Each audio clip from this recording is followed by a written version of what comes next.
Hi ಗೆಳೆಯರೆ, Ananthu BK education YouTube ಚಾನಲ್ಗೆ ತಮಗೆಲ್ಲರಿಗೂ ಸ್ವಾಗತ. ಈ ದಿನ ಮೇ 21 ಮತ್ತು 22ರ ಪ್ರಚಲಿತ ಘಟನೆಗಳನ್ನು ನಾವು ನೋಡಲಿದ್ದೇವೆ. ಬನ್ನಿ ಗೆಳೆಯರೆ, ಈ ದಿನದ ಪ್ರಚಲಿತ ಘಟನೆಗಳಲ್ಲಿ ನಿಮಗೆ ಈ ಕ್ಲಾಸಿನ PDF ಏನಾದರೂ ಬೇಕೆಂದರೆ ಅನಂತು BK ಎಜುಕೇಶನ್ ಅಂತ ಟೆಲಿಗ್ರಾಮ್ ಚಾನಲ್ ಇದೆ.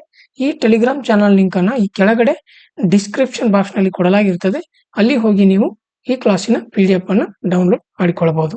ಹೌದು, ಬನ್ನಿ ಗೆಳೆಯರೆ, ಈ ದಿನದ ಕ್ವಶನ್ ಆಫ್ ದ ಡೇ ಯಾವುದು ಅಂತ ನೋಡೋಣ. ಕ್ವಶನ್ ಯಾವುದಿದೆ?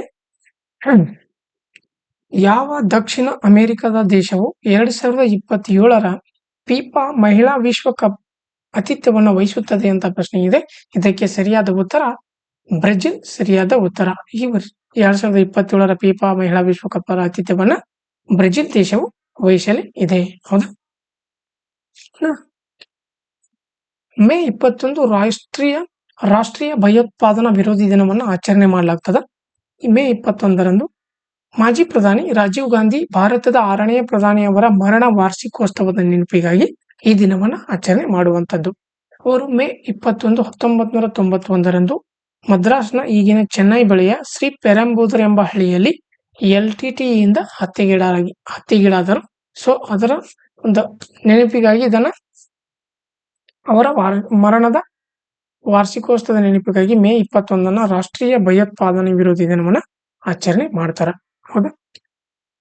ರಾಜೀವ್ ಗಾಂಧಿ ಅವರು ಅಕ್ಟೋಬರ್ 30, 1984ರಂದು ಇಂದಿರಾ ಗಾಂಧಿ ಅವರ ಹತ್ಯೆಯ ನಂತರ 40ನೇ ವಯಸ್ಸಿನಲ್ಲಿ ಭಾರತದ ಪ್ರಧಾನಮಂತ್ರಿಯಾಗಿ ಪ್ರಮಾಣ ವಚನವನ್ನು ಸ್ವೀಕರಿಸಿದವರು.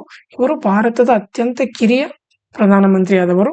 ಅವರ ಅಧಿಕಾರ ಅವಧಿಯು 1984ರಿಂದ 89ರವರೆಗೆ ಇತ್ತು. ಭಾರತದಲ್ಲಿ ಭಯೋತ್ಪಾದನೆ ವಿರೋಧಿ ದಿನವನ್ನ VP ಸಿಂಗ್ ಸರ್ಕಾರವು ರಾಜೀವ್ ಗಾಂಧಿ ಅವರ ನೆನಪಿಗಾಗಿ ಇದನ್ನ ಸ್ಥಾಪಿಸಿತು. ಹೌದಾ? ಇನ್ನು ಮೇ 21ರಂದು ಅಂತಾರಾಷ್ಟ್ರೀಯ ಚಹಾ ದಿನವನ್ನು ಆಚರಣೆ ಮಾಡ್ತಾರೆ. ಈ ಚಹಾವು ಕ್ಯಾಮೆಲಿಯಾ ಸೈನ್ಸಿಸ್ ಸಸ್ಯದಿಂದ ತಯಾರಿಸಿದಂತ ಒಂದು ಪಾನೀಯವಾಗಿದ್ದು, ಚಹಾದ ಮೂಲವು 5000 ವರ್ಷಗಳಿಗಿಂತಲೂ ಹಿಂದಿನದ್ದು. ಈ ದಿನವನ್ನ ಮೊದಲ ಬಾರಿಗೆ ನವದೆಹಲಿಯಲ್ಲಿ 2005ರಲ್ಲಿ ಆಚರಿಸಲಾಯಿತು. 2015ರಲ್ಲಿ ಭಾರತ ಸರ್ಕಾರವು UN ಆಹಾರ ಮತ್ತು ಕೃಷಿ ಸಂಸ್ಥೆಗೆ ವಿಶ್ವದಾದ್ಯಂತ ಆಚರಣೆಗಳನ್ನು ವಿಸ್ತರಿಸಲು ಪ್ರಸ್ತಾಪಿಸಿತು. ಮೊದಲ ಬಾರಿಗೆ ಅಂತಾರಾಷ್ಟ್ರೀಯ ಚಹಾ ದಿನವು ಮೇ 21, 2020ರಂದು ಜಾರಿಗೆ ಬಂದಿತು. ಈ ವರ್ಷ ಬೆಳೆಯಿಂದ ಕಪ್ ವರೆಗೆ ಪ್ರಪಂಚದಾದ್ಯಂತ ಮಹಿಳೆಯರನ್ನ ಗೌರವಿಸುವುದು ಈ ವರ್ಷದ ವಿಷಯವಾಗಿದೆ. ಹೌದಾ? ಇನ್ನು ಮೇ 21 ಸಂವಾದ ಮತ್ತು ಅಭಿವೃದ್ಧಿಗಾಗಿ ಸಾಂಸ್ಕೃತಿಕ ವೈವಿಧ್ಯತೆಯ ವಿಶ್ವ ದಿನವನ್ನ ಆಚರಣೆ ಮಾಡಲಾಗ್ತದ. ವಿಶ್ವದಾದ್ಯಂತ ದೇಶಗಳು, ಪ್ರದೇಶಗಳು ಮತ್ತು ವ್ಯಕ್ತಿಗಳ ನಡುವೆ ಇರುವಂತಹ ಸಾಂಸ್ಕೃತಿಕ ವೈವಿಧ್ಯಗಳನ್ನು ಗುರುತಿಸುವುದು ಮತ್ತು ಮೌಲ್ಯೀಕರಿಸುವುದು ಈ ದಿನದ ಉದ್ದೇಶವಾಗಿದೆ. ಯುನೈಟೆಡ್ ನೇಷನ್ಸ್ ಜನರಲ್ ಅಸೆಂಬ್ಲಿಯು ಈ ವಿಶ್ವ ದಿನವನ್ನ 2002ರಲ್ಲಿ ಮೊದಲ ಬಾರಿಗೆ ಘೋಷಿಸಿತು. ಹೌದಾ? ಇನ್ನು ಯುನೆಸ್ಕೋ ಬಗ್ಗೆ ನಾವು ನೋಡೋದಾದ್ರೆ, ಯುನೆಸ್ಕೋದ ಪ್ರಧಾನ ಕಚೇರಿ ಎಲ್ಲಿದೆ ಅಂದ್ರೆ ಫ್ರಾನ್ಸ್ ದೇಶದ ಪ್ಯಾರಿಸ್ನಲ್ಲಿದೆ. ಯುನೆಸ್ಕೋ ಸ್ಥಾಪನೆಯಾಗಿದ್ದು 16 ನವೆಂಬರ್ 1945ರಂದು ಇದು ಸ್ಥಾಪನೆಯಾಗಿದ್ದು. ಎಲ್ಲಿ ಅಂದ್ರೆ ಲಂಡನ್, UK ಲಂಡನ್ನಲ್ಲಿ ಸ್ಥಾಪನೆ ಆಯಿತು. ಈಗ ಸದ್ಯ ಈ ಯುನೆಸ್ಕೋದ ಡೈರೆಕ್ಟರ್ ಜನರಲ್ ಯಾರಿದ್ದಾರೆ ಅಂದ್ರೆ ಆಡ್ರೆ ಅಜೋಲೆ ಅವರು ಡೈರೆಕ್ಟರ್ ಜನರಲ್ ಆಗಿದ್ದಾರೆ. ಹೌದಾ? ಇನ್ನ ಹಣ್ಣಾಗಲು ಕ್ಯಾಲ್ಸಿಯಂ ಕಾರ್ಬೈಡ್ ಅನ್ನ ಬಳಸುವುದರ ವಿರುದ್ಧ EFSA ಎಚ್ಚರಿಸಿದೆ. ಭಾರತೀಯ ಆಹಾರ ಸುರಕ್ಷತೆ ಮತ್ತು ಗುಣಮಟ್ಟ ಪ್ರಾಧಿಕಾರ ವ್ಯಾಪಾರಿಗಳು ಮತ್ತು ಆಹಾರ ವ್ಯಾಪಾರ ನಿರ್ವಾಹಕರಿಗೆ ನಿಷೇಧಿತ ಉತ್ಪನ್ನವಾದಂತಹ ಯಾವುದೇ ನಿಷೇಧಿತ ಉತ್ಪನ್ನ ಕ್ಯಾಲ್ಸಿಯಂ ಕಾರ್ಬೈಡ್ ಅನ್ನ ಬಳಸದಂತೆ ಕೇಳಿದೆ.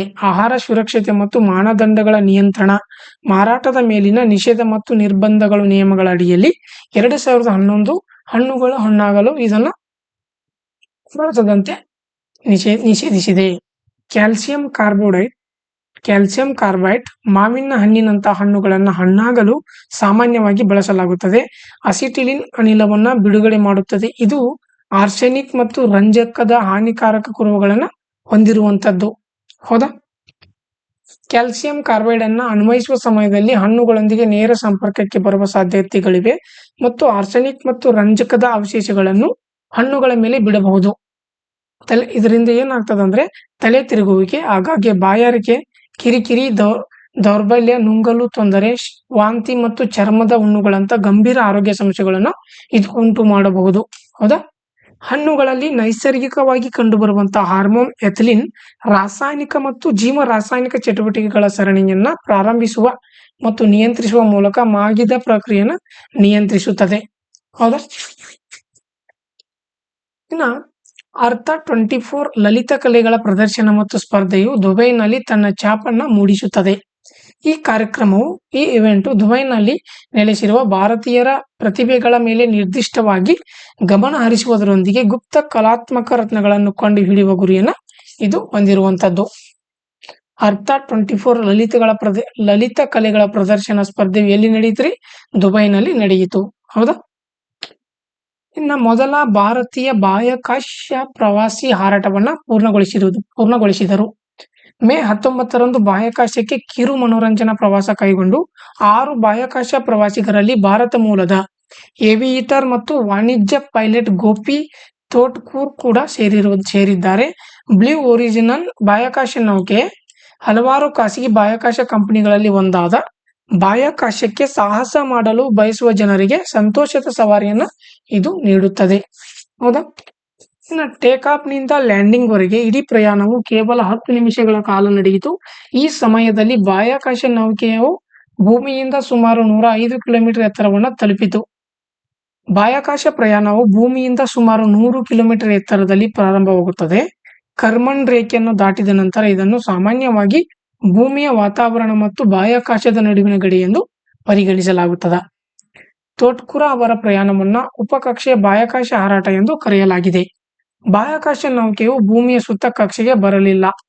ಅದು ಕರ್ಮನ್ ರೇಖೆಯನ್ನ ದಾಟಿ ಸ್ವಲ್ಪ ಕಾಲ ಅಲ್ಲೇ ಇದ್ದು ನಂತರ ಭೂಮಿಗೆ ಮರಳಿತು. ಹೌದು. ಇನ್ನ ಲೈ ಚಿಂಗ್ ಟೆ ತೈವಾನನ ನೂತನ ಅಧ್ಯಕ್ಷರಾಗಿ ಪ್ರಮಾಣ ವಚನವನ್ನ ಸ್ವೀಕರಿಸಿದರು.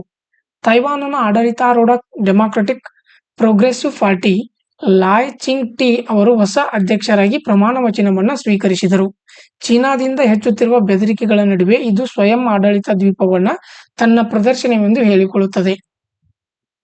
ತೈವಾನ್ 1949ರಿಂದ ಸ್ವತಂತ್ರ ಸರ್ಕಾರವನ್ನ ಹೊಂದಿದೆ. ಇದರ ರಾಜಧಾನಿ ಯಾವುದಂದ್ರೆ ತೈಪೆ ಸಿಟಿ. ತೈವಾನನ ರಾಜಧಾನಿ ತೈಪೆ ಸಿಟಿ.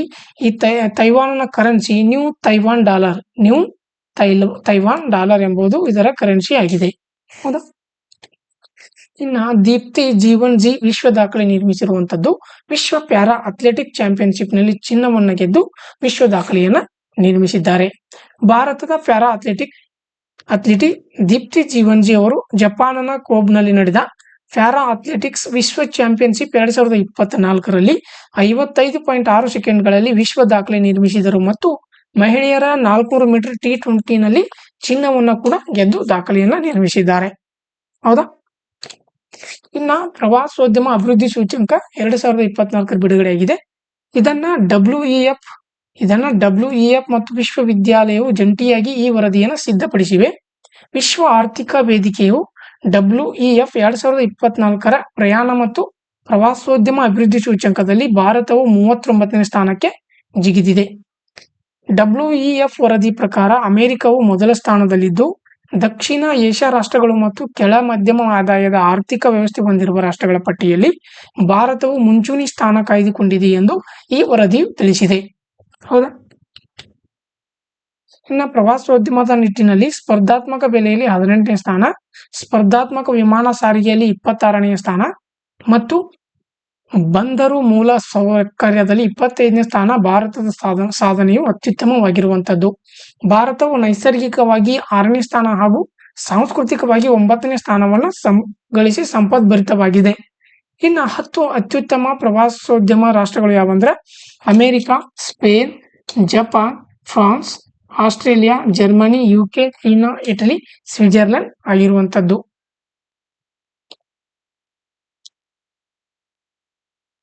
ಈ ಕ್ಲಾಸ್ ಯಾರಿಗಾದರೂ ಇಷ್ಟವಾದರೆ ಲೈಕ್ ಮಾಡಿ, ಶೇರ್ ಮಾಡಿ ಮತ್ತು ಕಮೆಂಟ್ಸ್ ಮಾಡಿ. ನನ್ನ ಚಾನೆಲ್ಗೆ ನೀವೇನಾದರೂ ಹೊಸಬರಾಗಿದ್ರೆ ಸಬ್ಸ್ಕ್ರೈಬ್ ಮಾಡ್ಕೊಳ್ಳಿ ಅಂತ ಹೇಳ್ತಾ ಇಂದಿನ ಕ್ಲಾಸ್ ಅನ್ನ ಮುಗಿಸ್ತಾ ಇದ್ದೀನಿ. Thank you.